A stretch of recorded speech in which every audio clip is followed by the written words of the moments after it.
আসসালামু আলাইকুম। সংবাদে আপনাদের সবাইকে স্বাগত জানাচ্ছি। আমি ফিরোজ তোহা। শুরুতেই আরবে কেবলস সংবাদ শিরোনাম জানিয়ে দিব সর্বশেষ গুরুত্বপূর্ণ আপডেট বাংলা সংবাদ। শুরুতেই শিরোনাম। সারা দেশে বাংলা ব্লকেট কর্মসূচি ঘোষণা। সরকারি চাকুরিতে বেতন কাঠামো নবম থেকে ১৩তম গ্রেডে আগের প্রথম এবং দ্বিতীয় শ্রেণীর মুক্তিযোদ্ধা কোটাসহ কোটা পদ্ধতি বাতিলের সিদ্ধান্ত বহালে উচ্চ আদালতের রায়ের প্রতিবাদে এবং ২০১৮ সালে পরিপত্র পুনর্বহালের দাবিতে নতুন কর্মসূচি ঘোষণা করেছে আন্দোলনরত শিক্ষার্থী এবং চাকরি প্রত্যাশীরা। এরপর জানিয়ে দেব কোটা ইস্যুতে যা বলল বাংলাদেশ জামাতে ইসলাম। এদিকে বন্যা নিয়ে দুঃসংবাদ দিলেন প্রতিমন্ত্রী। বন্যা পরিস্থিতি আরও অবনতি হওয়ার আশঙ্কার কথা জানিয়েছেন দুর্যোগ ব্যবস্থাপনা এবং ত্রাণ প্রতিমন্ত্রী মোহাম্মদ মহিবুর রহমান। তিনি বলেছেন, সারা দেশে বন্যায় প্রায় ২০ লাখ মানুষ পানিবন্দী হয়ে পড়েছে। এদিকে তিস্তার পানি ব্যবস্থাপনায় পাশে থাকবে মোদী সরকার, জানালেন বাণিজ্য প্রতিমন্ত্রী আহসানুল হক টিটু। এবারে জানাবো, আওয়ামী লীগ সরকারের কাছে আলেম ওলামারাও রেহাই পায়নি, অভিযোগ করলেন বিএনপির প্রচার সম্পাদক সুলতান সালাউদ্দিন টুকু। এবং সর্বশেষ জানিয়ে দিব, জিম্মিদের মুক্তিতে মার্কিন প্রস্তাবে সম্মত ফিলিস্তিনিরা। গাজায় যুদ্ধবন্ধ এবং জিম্মিদের মুক্তি দিতে মার্কিন প্রস্তাবে রাজি হয়েছে হামাস। আজ বার্তা সংস্থা রয়টার্সের এক প্রতিবেদনে সব তথ্য জানানো হয়েছে। গাজায় যুদ্ধবন্ধ এবং জিম্মিদের মুক্তি দিতে মার্কিনিরা যে প্রস্তাব রেখেছে তাতে ফিলিস্তিনের স্বাধীনতাকামী সংগঠন হামাসের গোষ্ঠীরা সেই প্রস্তাবে সমর্থন দিয়েছে, এমনটাই জানিয়েছে রয়টার্স। প্রতিবেদনে বলা হয়েছে, গাজায় যুদ্ধবিরতি নিয়ে আলোচনা এবং জিম্মিদের মুক্তির নির্দেশ দিতে মার্কিন প্রস্তাবে রাজি হয়েছে হামাস। প্রিয় দর্শক, এতক্ষণ শুনছিলেন সংবাদ শিরোনাম, এবারে বিস্তারিত। তবে তার আগে বন্ধুরা, আপনি কোন স্থান থেকে আমাদের সংবাদটি দেখছেন কমেন্ট করে জানিয়ে দিন এই সংবাদ সম্পর্কে আপনার মূল্যবান মতামত। প্রিয় দর্শক, আপনি যদি আমাদের চ্যানেলে নতুন হয়ে থাকেন, ভিডিওটি দেখতে দেখতে চ্যানেলটি সাবস্ক্রাইব করে রাখুন, যাতে করে আমাদের লেটেস্ট আপডেট সংবাদগুলো সবার আগে আপনার কাছে পৌঁছে যায়। এবারে বিস্তারিত। সারা দেশে বাংলা ব্লকেট কর্মসূচি ঘোষণা। সরকারি চাকরিতে বেতন কাঠামো নবম থেকে ১৩তম গ্রেডে আগের প্রথম এবং দ্বিতীয় শ্রেণীর মুক্তিযোদ্ধা কোটা সহ কোটা পদ্ধতি বাতিলের সিদ্ধান্তে বহালে উচ্চ আদালতের রায়ের প্রতিবাদে এবং ২০১৮ সালের পরিপত্র পুনর্বহালের দাবিতে নতুন কর্মসূচি ঘোষণা করেছে আন্দোলনরত শিক্ষার্থী এবং চাকুরি প্রত্যাশীরা। এর পরিপ্রেক্ষিতে আগামীকাল সারা দেশে বাংলা ব্লকেট কর্মসূচি পালন করবেন তারা। শনিবার ৬ জুলাই বৈষম্যবিহীন ছাত্র আন্দোলনের ব্যানারে শিক্ষার্থীরা ঢাকা বিশ্ববিদ্যালয়ের কেন্দ্রীয় গ্রন্থাগারে জমায়েত হয়ে এখান থেকে ৩টায় মিছিল বের করেন। মিছিলটি কাজী মোহাম্মদ মহসিন হল, ভিসি চত্বর, টিএসসি, জগন্নাথ হলের মোড়, বকশীবাজার, বুয়েট, পলাশী, আজিমপুর, ইডেন কলেজ, নীলক্ষেত এবং রাজু ভাস্কর্য হয়ে পৌনে ৫টার দিকে শাহবাগ মোড়ে গিয়ে শেষ হয়। সেখানে অবস্থান কর্মসূচি শেষে এই নতুন কর্মসূচি ঘোষণা করা হয়। কর্মসূচি ঘোষণা করেন বৈষম্য বিরোধী এই ছাত্র আন্দোলনের অন্যতম সমন্বয়ক নাহিদ ইসলাম। তিনি বলেন, আগামীকাল বিকাল ৩টা থেকে বাংলা ব্লকেট কর্মসূচি ঘোষণা করা হলো। শুধু শাহবাগ মোড়ে নয়, সায়েন্স ল্যাব, চানখারপুল, নীলক্ষেত, মতিঝিল, যাত্রাবাড়ি সহ ঢাকার প্রতিটি পয়েন্টে অবরোধ করা হবে। এসব পয়েন্টে কলেজ এবং বিশ্ববিদ্যালয়ের শিক্ষার্থীরা নেমে আসবেন এবং বাংলা ব্লকেট কর্মসূচি সফল করবেন। আর ঢাকার বাইরে যেসব শিক্ষার্থীরা আছেন, আপনারা জেলায় জেলায় মহাসড়কগুলো অবরোধ করবেন। এ সময় তিনি বলেন, সরকার মনে করেছে আমরা ২-৩ দিন রাস্তা অবরোধ করে ক্লান্ত হয়ে ঘরে ফিরব। সরকারের এই ধারণা যে ভুল, সেটি আমাদের প্রমাণ করে দিতে হবে। আমরা এখন পর্যন্ত শান্তিপূর্ণভাবে অবরোধ কর্মসূচি চালিয়ে যাচ্ছি, প্রয়োজনে আমরা হরতাল দিতে বাধ্য হব। নাহিদ বলেন, কোর্ট এবং ছাত্র সমাজকে মুখোমুখি করে সরকার কেন দায়িত্বজ্ঞানহীন ভূমিকা পালন করছেন। নির্বাহী বিভাগের দায় এড়াতে পারে না। ২০১৮ সালে প্রধানমন্ত্রী যেখানে আমাদের প্রতিশ্রুতি দিয়েছিলেন কোটা থাকবে না, সেই কোটা এখন কেন ফিরে এলো, এর জবাব চাই। এ সময় তিনি আর বলেন, শুধু প্রথম এবং দ্বিতীয় শ্রেণীর চাকরিতেই নয়, তৃতীয় এবং চতুর্থ শ্রেণীর চাকরিতেও কোটা বৈষম্য দূর করতে হবে। আমাদের এই আন্দোলন শুধু প্রথম এবং দ্বিতীয় শ্রেণীর কোটার জন্য নয়, সব গ্রেডের কোটা বাতিল করতে হবে। অভিভাবকদের উদ্দেশ্যে বলছি, আপনারা সন্তান কিন্তু চাকরি পাবে না যদি কোটা থাকে।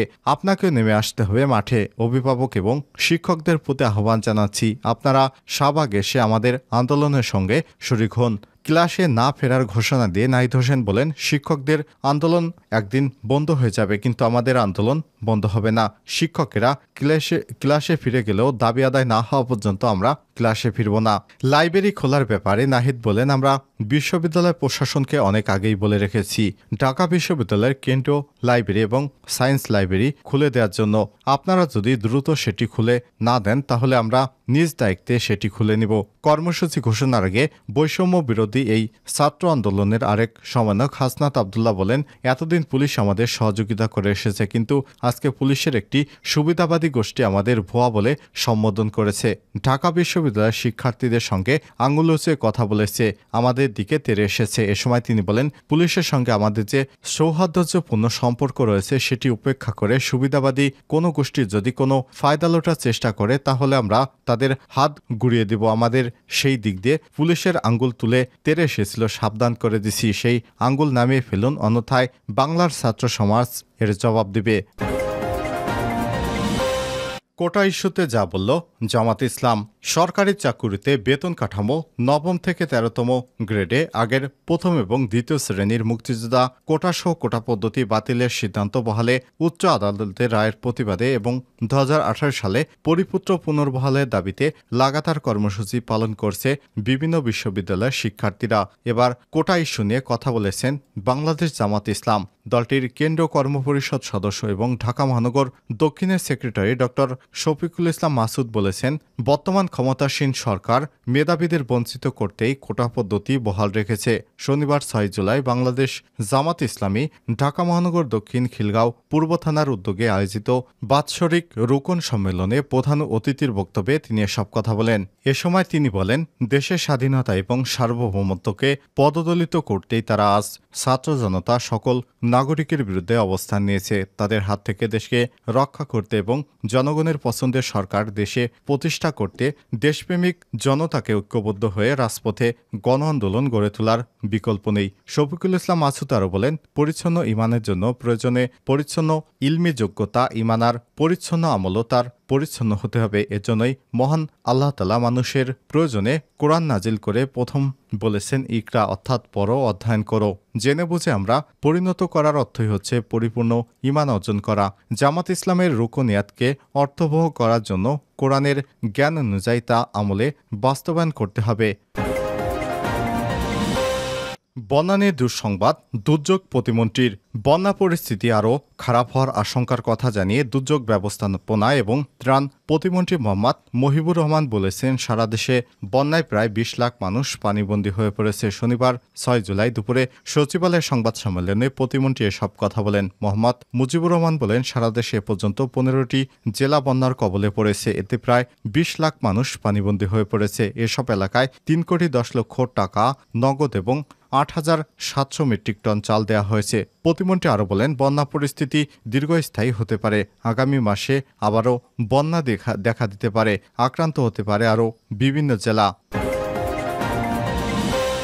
তিস্তার পানির ব্যবস্থাপনায় পাশে থাকবে মোদি, জানালেন বাণিজ্য প্রতিমন্ত্রী আহসানুল ইসলাম টিটু বলেছেন, প্রধানমন্ত্রীর ভারত সফর শতভাগ সফল হয়েছে। দুই দেশের মধ্যে কূটনৈতিক সম্পর্ক নিয়ে আলোচনা হয়েছে। মোদি নিজে বলেছেন, তিস্তার পানি ব্যবস্থাপনায় ভারত পাশে থাকবে বাংলাদেশের এবং সব ধরনের পদক্ষেপ যা নেওয়ার দরকার সব পদক্ষেপে সহযোগিতা করবে মোদি সরকার। প্রথমবারের মতো আমরা ভারতের মধ্য দিয়ে নেপাল এবং ভুটান থেকে বিদ্যুৎ কিনে বাংলাদেশে নিয়ে আসব।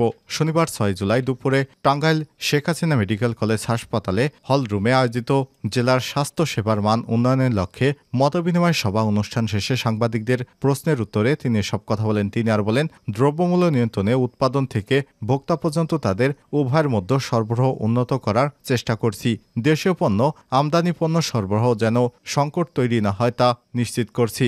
এ সময় মন্ত্রী আরও বলেন, দেশে যোগাযোগ ব্যবস্থার অভূতপূর্ব উন্নয়ন সাধিত হয়েছে।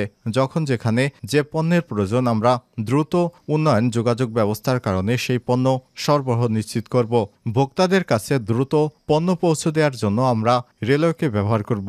রেলওয়ে বিভাগের সঙ্গে কথা হয়েছে দেশের বিভিন্ন প্রান্ত থেকে পণ্যগুলো অতি দ্রুত ঢাকায় সরবরাহ করা যায় কিভাবে এ ব্যাপারে দ্রুত ব্যবস্থা নেওয়া হচ্ছে। এ সময় অন্যদের মধ্যে বক্তব্য রাখেন শিক্ষা প্রতিমন্ত্রী শামসুন নাহার, টাঙ্গাইল ৪ আসনের সংসদ সদস্য লতিফ সিদ্দিকী, স্থানীয় সংসদ সদস্য সানোয়ার হোসেন, জেলা প্রশাসক কায়সারুল ইসলাম প্রমুখ। এ সময় হাসপাতালের কর্মকর্তাবৃন্দ এবং ডাক্তার ও উপজেলা নির্বাহী কর্মকর্তা এবং জনপ্রতিনিধিরা উপস্থিত ছিলেন।